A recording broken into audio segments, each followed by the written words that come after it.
There was once a Dax cavalrywoman, the lover of an Orokin couple named Corfel and Aurelia. What was her name? We do not know, but they never used it. They called her by many pet names, though. For an exotic pet she was to them. Little Sweetness, Tender Petal, Wild Rider. Had a mere Dax been known to be engaging in relations with her betters, she would have been executed on the spot. But the couple's power and influence was such that the affair would never be publicly addressed. Still, they feared to use her name, for names have power. Many gifts they gave her, fine armor, rubido rings, and a horse of her own, on the condition that she never ever named it. Names were for people, not possessions, so long as it remained a mere nameless thing. She would never love it more than them. But the rider could not bear to deny her friend the simple kindness of a name. So she whispered into its ear, "You are Rakali, freshness after rain." And just as the couple had feared, she came to love the horse dearly. This was intolerable to them. The horse had to go. An accidental impalement was arranged. But fate played a cruel trick, and both rider and horse were impaled. Corfel and Aurelia hastened to her side. Ignoring the dying horse, they fretted over their lover as she coughed blood. Continuity was out of the question.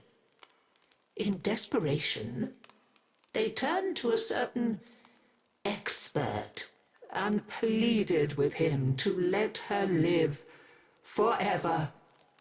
He returned the rider to them, transformed to a warrior of living steel.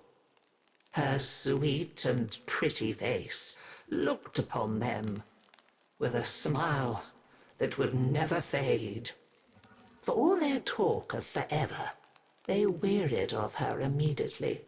Now that the relationship was no longer taboo, they abandoned it. Parties became awkward when the rider stood vacantly by, useless as an abandoned doll. She had to go. They agreed. So, arrangements were made with a master of industry, and the rider, all unknowing, accompanied the couple to a facility. She lay down obediently when instructed, showed no emotion when the restraints clamped her limbs, and made not a sound when the full force of the dissolution beam blazed through her head and out of the back of her steel skull. The couple were satisfied. Their sentimental mistake was dead, and furthermore, the smiling doll's face was erased.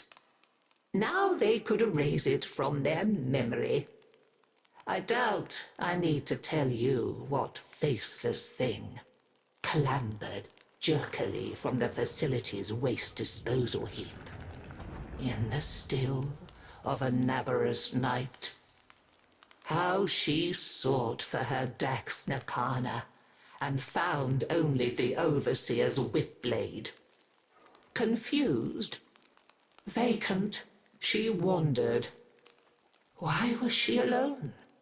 Where was her loyal Rakali?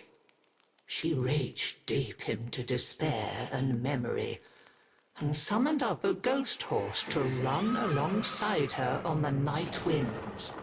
Now, at least, she was no longer alone.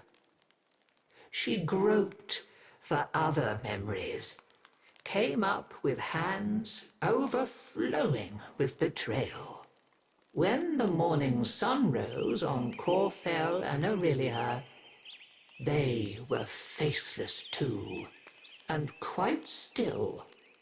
After that, she wandered without purpose, and the legend of the Hollow Rider grew.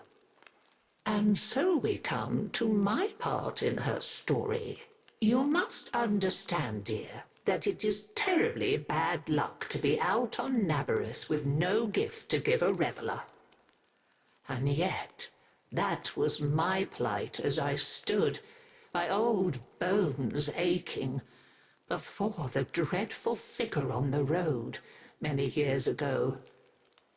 "I have no face," the figure before me seemed to say, in a whispering voice that spoke in my mind. "I have no name, only a need.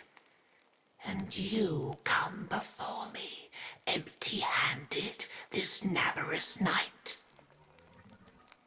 "I do have one thing to give, if it please you," I said to her. "My name.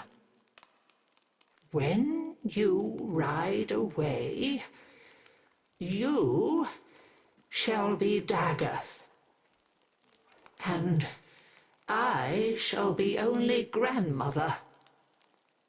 And that is the story of how I lost my name and kept my head, though many others have since lost theirs.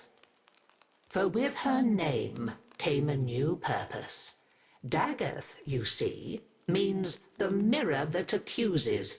They say that none can now look into the gulf where once her face was, without their own sins rising to accuse them, and a swift, sharp sentence following.